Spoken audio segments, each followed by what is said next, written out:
2 sports bikes, 2 very sore backs, and 1 unforgettable journey. Come along for the ride as Dreamless and I tackle a spontaneous road trip on our new bikes. What we thought would be a pretty simple trip ended up being packed full of challenges, but that's what made it all the better. Jack and I had been tossing up the idea of a multi-day trip ever since he got back into riding. With a public holiday coming up and both of us on new bikes, we pulled the trigger. I picked a spot east of Melbourne that felt just far enough to be an adventure, but close enough if things went wrong. I'd learnt the hard way how dangerous night riding out on those country roads can be. On a trip with my dad last year, we found ourselves in total darkness. It was a hair-raising ride and I promised myself I'd never make that mistake again. The day finally came around and the excitement was real. Right up until my bike refused to start.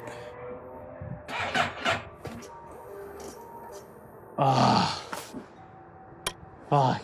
Hey. I think the battery's dead.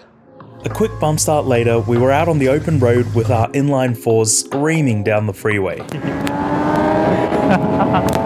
How good. There's this feeling at the start of a journey. You've just taken off, you're feeling fresh and full of life. The entirety of your adventure lies ahead. What a vibe. We stopped for lunch, then hit the coastal drive past Cape Patterson. Blue skies, a salubrious climate, and some scenery that nourished the soul. It's the kind of ride that lets your worries melt away. As we were about to leave Inverloch, I was recognised by a subscriber. It sounds small, but the moment meant a lot. A reminder that this channel actually connects those of us with a passion for 2 wheels. Hi mate, cheers. Cheers, man. Toast. We continued on our journey and made a detour to Agnes Falls. Places like this fill me with awe, and I owe it to my motorcycles for encouraging me to actually visit them. The view was amazing. Oh my god. I didn't really want to leave, but I was aware we were starting to run out of time before sunset. That was a lot easier for the Gixxer to get out of that incline than it was for the CBR. I had to give Jack a little push. It's honest work. Let me tell ya, I'm out of breath and I'm covered in sweat after that. We set our waypoint and shot straight for our destination. We locked in and agreed to take only brief rest breaks. This didn't last long, unfortunately. Amidst some of the antics we got into during this leg, my wallet nearly took a very large hit. Oh my god! What the f? What the f? Did you guys see that? I just caught it! Oh my god! Holy shit! It's come right off. Well, that f***ing sucks. What are the chances that I caught that, man? Oh my god. So what's happened? It's literally sheared off. It must have been under a lot of stress with the legal speed limit that we were traveling at. He's put the mount on vertically. Sorry, he's put it on horizontally. That's what broke it. But I'm so glad that I didn't lose the camera. Now I don't have a mount for the rest of the trip, unfortunately.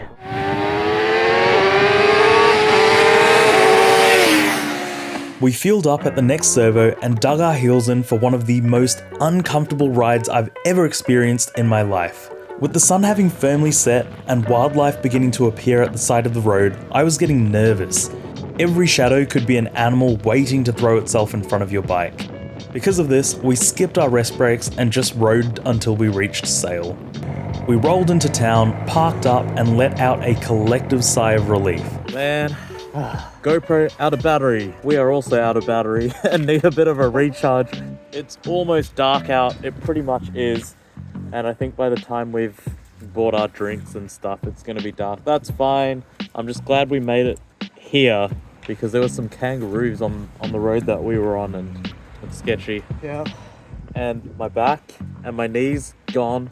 His wrist This is fucked, man. gone. Feels like I've got arthritis. It's so cooked. Could I please grab a pad key mal with beef? Yep. This beast has done so well.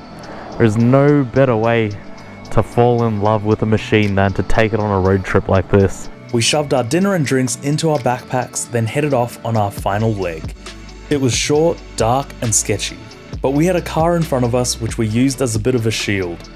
We arrived at the motel and you could pretty much hear our spines collapsing as we dismounted our steeds. It was so nice to have a warm shower after such a long day. I cracked a can of Johnny and we tucked into our greasy Thai food while watching War Dogs. After a mini photo shoot for our beautiful machines, we called it a night. We had a slow morning. Man, what a sight to wake up to. Look at these. It's nice that they're still here, you know? Not as good of a sight as seeing my boy's face. Jack's too kind. I'm too tired. We both are. Our backs are, I don't know about Jack's, but mine is wrecked, and we're still gonna try do 3 hours and 40 minutes of riding, which is very similar to what we did yesterday. Yeah, I don't know, we'll see how we go, but there is a chance we may have to cut short and just head to the M1. But I think the strategy for today is less of like a huge break, like we took an envelope, because that was a long one. Yeah. If we split that up into more frequent breaks along the way, just be more consistent towards the end, I think we'll make it. The shit's serious, man. For the first time in my life, I had to Google stretches and do them on the floor. It's never had to be done before. This is the super sport lifestyle, I guess. We woke up when we felt like it, then headed off for a delicious but public holiday priced brunch. We got ChatGPT to give us a nice route back, and it took us all the way to Valhalla. This place looked like it came out of a fantasy novel, and it felt incredible taking our crotch rockets through it. After yesterday's ordeal on our lower backs and wrists, we agreed we should stick to a strict 15-minute ride then stretch policy. This worked wonders until the final leg of freeway. The soreness was back with a vengeance, but so was the satisfaction. We'd done it. What an incredible journey. These kinds of trips are so fun and so fulfilling. I love sharing these experiences with other people, and it was great to be able to share this particular one with Dreamless. It also fast-tracked my bond with the bike, and I can safely say I've fallen in love with this thing. When I'm on a long motorcycle trip like this, I'm always locked in. I'm either full of joy, appreciating the fact I'm on a crotch rocket fueled adventure with my mate, or I'm dying of back pain and sore wrists, praying the next stop arrives soon. Although these are contrasting scenarios, they both force me to focus on the moment. It's almost a form of meditation. I still find myself ruminating on all of the horrible things I've endured this year, the devastating losses, the deterioration of my mental health. But out on the bike, everything seems bearable again. I'm cruising at pace with an engine singing its heart out beneath me. I've got a destination to be at and a motorcycle trying to get me there, and that's my only worry. Despite what awaits me at the end of my journey, my only real goal is to make it there alive. I think this is why motorcycling is such an effective escape, and why it's so good at providing some temporary relief for anyone who's fighting an uphill battle. As I grow older and reflect upon my life, I know this is one of those experiences I'll look back on with a massive smile on my face. Thanks so much for watching. I hope you enjoyed the video. Remember to like, comment, and subscribe if you haven't already. I'll catch you on the next one.